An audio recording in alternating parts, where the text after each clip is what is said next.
Hello friends, welcome to Entry App.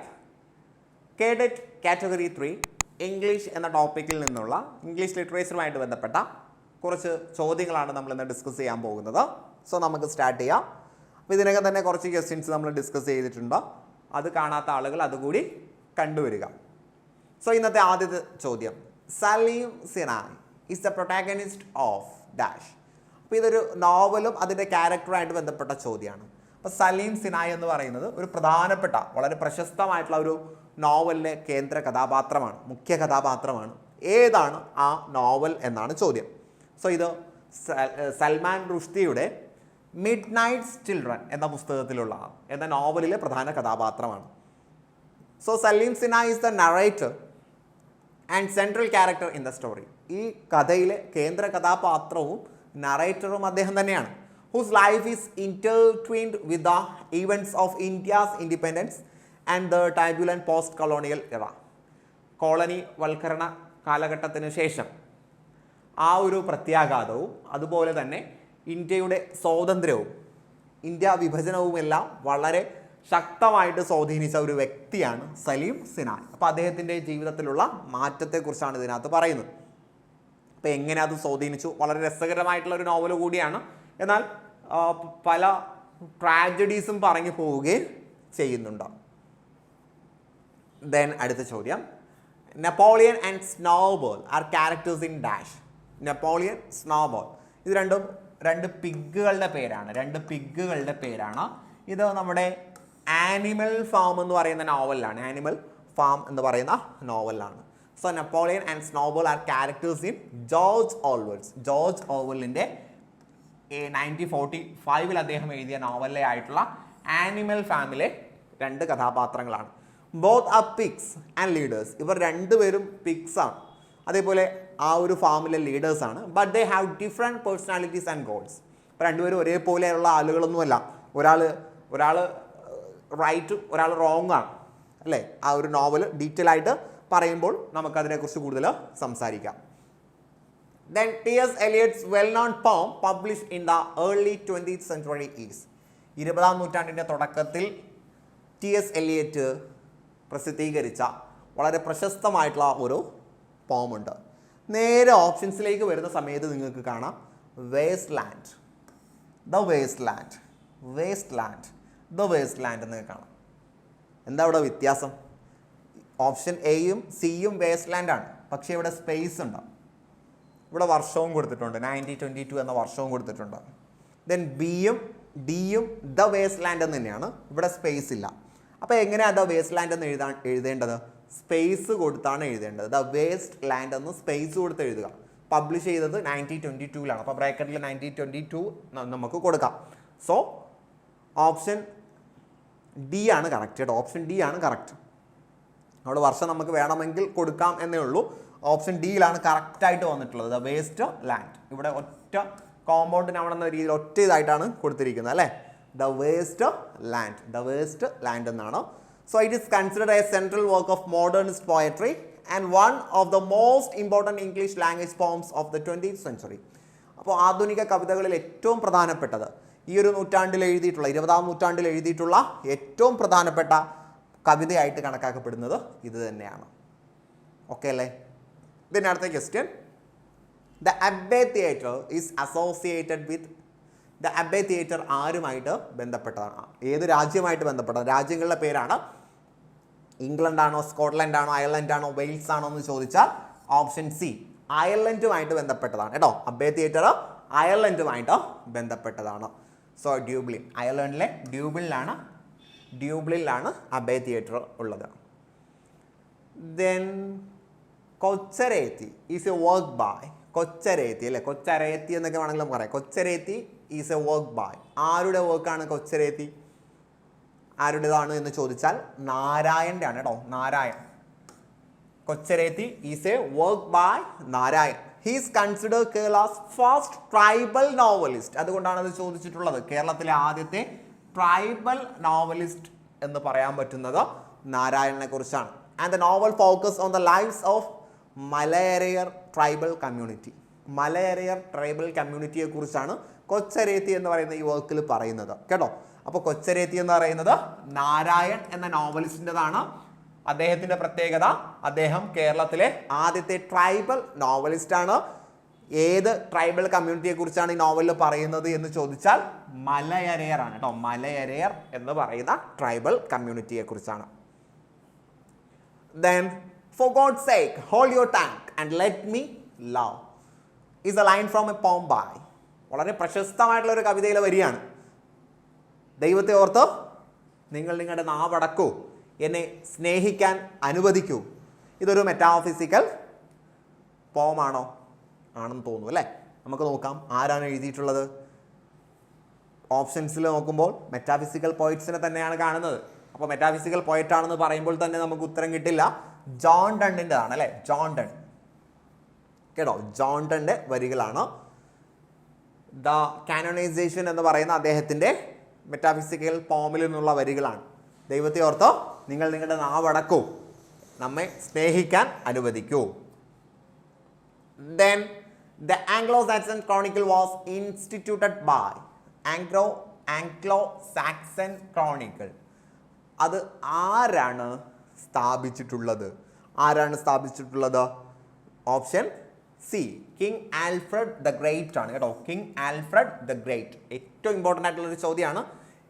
871 891 കാലയളവിലാണ് അദ്ദേഹത്തിൻ്റെ ഭരണം. സോ ഈ order the completion of Anglo-Saxon Chronicle. Anglo-Saxon ക്രോണിക്കിളിന് വേണ്ടി, അതിൻ്റെ ക്രോഡീകരണത്തിന് വേണ്ടി കൽപ്പനയിട്ടത് അദ്ദേഹമാണ്. So the chronicle is a collection of old English annals that document the history of Anglo-Saxon. അപ്പോൾ ഈ ക്രോണിക്കിൾ എന്ന് പറഞ്ഞാൽ അത് ആംഗ്ലോ-സാക്സൻ്റെ ചരിത്രത്തെ സൂചിപ്പിക്കുന്ന കുറച്ച് ഡോക്യുമെൻസിൻ്റെ കളക്ഷനാണ് കേട്ടോ. ആംഗ്ലോ-സാക്സൺ ഹിസ്റ്ററിയുടെ കളക്ഷൻസ് ആണ് ഈ ഒരു ക്രോണിക്കിൾ ഉള്ളത്.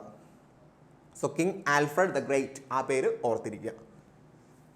ദെൻ അടുത്ത പ്രശസ്തമായിട്ടുള്ളൊരു ഫ്രൈസാണ്. ഇത് കവിതയിലൊരു വരിയാണ്, പക്ഷെ നിങ്ങൾക്ക് ഒരു ഫ്രൈസ് എന്ന രീതിയിൽ നിങ്ങൾ പഠിച്ചിട്ടുണ്ടാവും. If winter comes can spring be far behind. If winter comes, ശൈത്യകാലം വന്നു കഴിഞ്ഞാൽ ഇനി വസന്തകാലത്തിന് മറഞ്ഞു നിൽക്കാൻ കഴിയുമോ? This is a line from a poem by ഷെല്ലിയാണ് അല്ലേ? ഷെല്ലിയുടെ വരികളാണ്. Ode to the West Wind എന്ന പോമിലെ ഷെല്ലിയുടെ വരിയാണ്. If winter comes can spring be far behind. ആ ഒരു വരി അങ്ങനെ തന്നെ പഠിച്ചു വെക്കുക. ഗ്രാമർ പോർഷനിൽ നിന്നും ഇതൊരു ഫ്രൈസ് എന്ന രീതിയിലും ചോദിക്കാറുണ്ട്. ഒരു കയറ്റമുണ്ടെങ്കിൽ ഒരു ഇറക്കമുണ്ട് അല്ലേ? ഒരു മോശമായിട്ടുള്ളൊരു കാലഘട്ടമുണ്ടെങ്കിൽ ഒരു നല്ല കാലഘട്ടമുണ്ട് എന്ന ഈ സൂചന നൽകുന്ന വരികളാണ്. Then the episode of the spider and the bee occurs in. ചിലന്തിയും അതേപോലെ ഈച്ചയും തമ്മിലുള്ള കുറച്ച് കോൺവെർസേഷൻസ് അല്ലെങ്കിൽ അവ തമ്മിലുള്ള ഒരു കോൺഫ്ലിക്റ്റിനെ കുറിച്ച് പറയുന്ന ഒരു എപ്പിസോഡ് താഴെ തന്നിരിക്കുന്ന ഏത് കൃതിയിലാണ് ഉള്ളത് എന്ന് ചോദിച്ചാൽ the Battle of the Books അല്ലേ? ജൊനാഥൻ സ്വിഫ്റ്റിൻ്റെ ദ ബാറ്റിൽ ഓഫ് ദി ബുക്സിലാണ് ഈ ഒരു ബീയും സ്പൈഡറും തമ്മിൽ ഏറ്റുമുട്ടുന്നത്. സോ അതിലെ ഏറ്റവും പ്രധാനപ്പെട്ട ഒരു ഇൻട്രസ്റ്റിംഗ് ഇൻസിഡൻ്റ് ആണ്. ഇവിടെ നമുക്ക് ഒരു സൂചനയാണ്. Technically it is an episode because it is introduced as an interlude at a time when the ancients and the moderns are hurling hard words at one another and are preparing to launch the offensive. അപ്പോൾ സ്പൈഡറും ബീയും അത് ancient റൈറ്ററും modern റൈറ്ററും എന്ന രീതിയിൽ രണ്ട് ഗ്രൂപ്പായിട്ടാണ് അവിടെ പറയുന്നത്. അപ്പോൾ അതിൽ ഒരു സ്പൈഡർ ബി, അതിൽ ഒരു ആനിമൽ, ഒരു ഇൻസെക്റ്റ് ഏൻഷ്യൻറ്റും ഒരു ഇൻസെക്റ്റ് മോഡേണും എന്ന രീതിയിലാണ് കൺസിഡർ ചെയ്യുന്നത്. പിന്നീട് അവർ അവരുടേതായിട്ടുള്ള ആർഗ്യുമെൻ്റ് നടത്തുന്നുണ്ട്. Then the Reformation was led by the Protestant Reformation എന്നൊക്കെ പറയുന്ന റിഫോർമേഷൻ ലെഡ് ചെയ്തിട്ടുള്ളത് ആരാണെന്ന് ചോദിച്ചാൽ ഇതൊക്കെ നമ്മൾ ഹിസ്റ്ററിയുടെ ഭാഗമാണ്, ലിറ്ററേച്ചറിൻ്റെ ഭാഗമാണ്. ലിറ്ററേച്ചർ പഠിക്കുന്ന സമയത്ത് നമ്മൾ എന്ത് ചെയ്യണം? ഇംഗ്ലീഷ് എവിടെയാണോ ഉത്ഭവിച്ചത് അവിടെ അവരുടെ ചരിത്രം നമ്മൾ പഠിക്കണം, അവരുടെ കൾച്ചറിനെ കുറിച്ച് നമ്മൾ അറിഞ്ഞിരിക്കണം കേട്ടോ. അതുകൊണ്ടാണ് നമ്മൾ റിഫോർമേഷനൊക്കെ പഠിക്കുന്നത്. മാർട്ടിൻ ലൂതർ ആണ് ദ റിഫോർമേഷൻ്റെ ലീഡർ.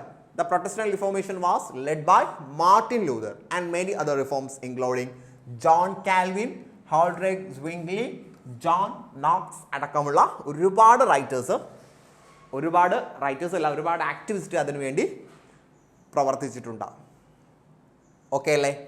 ദെൻ അടുത്ത ചോദ്യം, The rough beast slouches towards Bethlehem in dash. ഇത് ഏതിലെ വരികളാണ്? The rough beast slouches towards Bethlehem. The second coming എന്നതിലെ വരികളാണ്.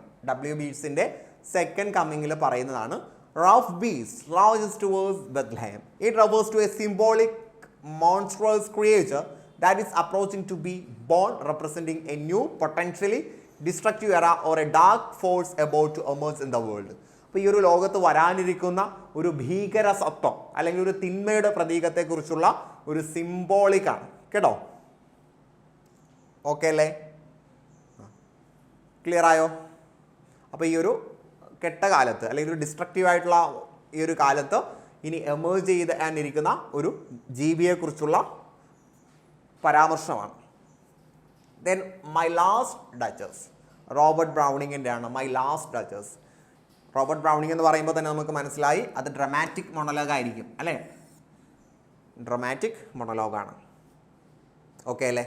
So it is a classical example of dramatic monologue. Dramatic മൊണോലോഗിൻ്റെ classical example ആയിട്ട് നമുക്ക് പറയാൻ പറ്റുന്നതാണ് ലാസ്റ്റ് ഡച്ചസ്. എഴുതിയത് ആരാണെന്ന് ചോദിച്ചാൽ റോബർട്ട് ബ്രൗണിങ് ആണ്. Then poetry makes nothing happen, lamented. കവിത ഒന്നും സംഭവിക്കുന്നില്ല അല്ലെ, ഇവിടെ ഒന്നും കവിത കാരണമായിട്ടുണ്ടാകുന്നില്ല എന്ന് അപലപിച്ചത് ആരാണ്? കവിത കാരണം ഇവിടെ ഒന്നും സംഭവിക്കുന്നില്ല എന്ന് അപലപിച്ചത് W.H. Auden ആണ് അല്ലെ. Poetry makes nothing happen in his poem in memory of W.B. Yeats. W.B. Yeatsന്റെ ഓർമ്മയ്ക്ക് വേണ്ടി അദ്ദേഹം എഴുതിയിട്ടുള്ള കവിതയാണ് in memory of W.B. Yeats. അതിലാണ് അദ്ദേഹം പറഞ്ഞത് poetry makes nothing happen. So the phrase is often interpreted as a statement that art is useless. ഈ ഒരു പ്രയോഗം പലപ്പോഴും കല കൊണ്ട് പ്രത്യേകിച്ച് ഉപയോഗമൊന്നുമില്ല. But it can also be read as a statement about the creative process. പക്ഷെ അതേസമയം തന്നെ ഇതൊരു ക്രിയേറ്റീവ് പ്രോസസ്സ് എന്ന രീതിയിലും പോയട്രി മേക്സ് നത്തിങ് ഹാപ്പൻ അതൊരു ക്രിയേറ്റീവ് പ്രോസസ്സാണ്, അതൊരു ക്രിയേറ്റീവ് പ്രോസസ്സാണ് എന്ന സൂചനയ്ക്ക് രണ്ട് തരത്തിലും ഇത് ഉപയോഗിക്കാറുണ്ട്. ആർട്ട് യൂസ്ലെസ് ആണ് എന്നും എന്നാൽ ആർട്ട് എന്ന് പറയുന്നത് ഒരു ക്രിയേറ്റീവ് പ്രോസസ്സായിട്ടാണ് നമ്മളതിനെ കാണേണ്ടത് എന്ന രീതിയിലും ഇൻ്റർപ്രറ്റ് ചെയ്യാറുണ്ട്. ഓക്കെ അല്ലേ? Then to which mode of criticism to Ellen Moers and Elaine Showalter belong? ഇപ്പോൾ രണ്ടുപേരും ഫെമിനിസം ആയിട്ട് ബന്ധപ്പെട്ട ആളുകളാണ് അല്ലേ. അപ്പോൾ നമുക്ക് പറയാം ഗൈനോ ക്രിറ്റിസിസവുമായിട്ട് ബന്ധപ്പെട്ടതാണ്. ഗൈനോ എന്ന് പറഞ്ഞാൽ റിലേറ്റഡ് ടു വിമൻ ആണ്. So Elaine Showalter are primarily associated with feminist literary criticism. Feminist literary criticism ആയിട്ട് ബന്ധപ്പെട്ടതാണ്. Specially they work falls under the category of gyno criticism. Gyno criticism എന്ന കാറ്റഗറിയിലാണ് ഇത് ഉൾപ്പെടുന്നത്. Which focus on the study of women's writing and development of a distinct female literary tradition. സ്ത്രീകളുടെ എഴുത്ത്, സ്ത്രീകളുടെ രചനാ പാരമ്പര്യം എന്നിവയെക്കുറിച്ച് ചർച്ച ചെയ്യുന്നതാണ് ഗൈനോ ക്രിറ്റിസിസം എന്ന് പറയുന്നത്. ഓക്കെ അല്ലേ? ദെൻ അടുത്തത് ഷേക്സ്പിയറിൻ്റെ രചനയുമായിട്ട് ബന്ധപ്പെട്ടതാണ്. Bassanio and Portia are characters in dash. ഷേക്സ്പിയറിൻ്റെ ദ മെർച്ചന്റ് ഓഫ് വെനീസ് എന്ന പ്ലേയിലെ പ്രധാനപ്പെട്ട ക്യാരക്ടേഴ്സ് ആണ് ബെസാനിയോയും പോർഷ്യയും. ഓക്കെ അല്ലേ? സോ ഷേക്സ്പിയറിൻ്റെ the Merchant of Venice. So dear friends, നമ്മളിന്ന് കേടെറ്റ് ഇംഗ്ലീഷ് പരീക്ഷയുമായിട്ട് ബന്ധപ്പെട്ട വളരെ പ്രധാനപ്പെട്ട കുറച്ച് ക്വസ്റ്റ്യൻസ് ഡിസ്കസ് ചെയ്തിട്ടുണ്ട്. ഈ ഒരു ക്ലാസ് നിങ്ങൾക്ക് യൂസ്ഫുൾ ആണ് എന്ന് കരുതുന്നു. നിങ്ങളും അങ്ങനെ കരുതുന്നുണ്ട് എങ്കിൽ ലൈക്ക് ചെയ്യുക, നിങ്ങളുടെ അഭിപ്രായങ്ങൾ കമൻറ്റിലൂടെ അറിയിക്കുക, നിങ്ങളുടെ ഫ്രണ്ട്സിലേക്കും മറ്റും ഇത് ഷെയർ ചെയ്യുക. പുതിയ ക്ലാസ്സുമായിട്ട് നമുക്ക് വീണ്ടും കണ്ടുമുട്ടാം. അതുവരേക്കും ഏവർക്കും wish you good luck and good bye.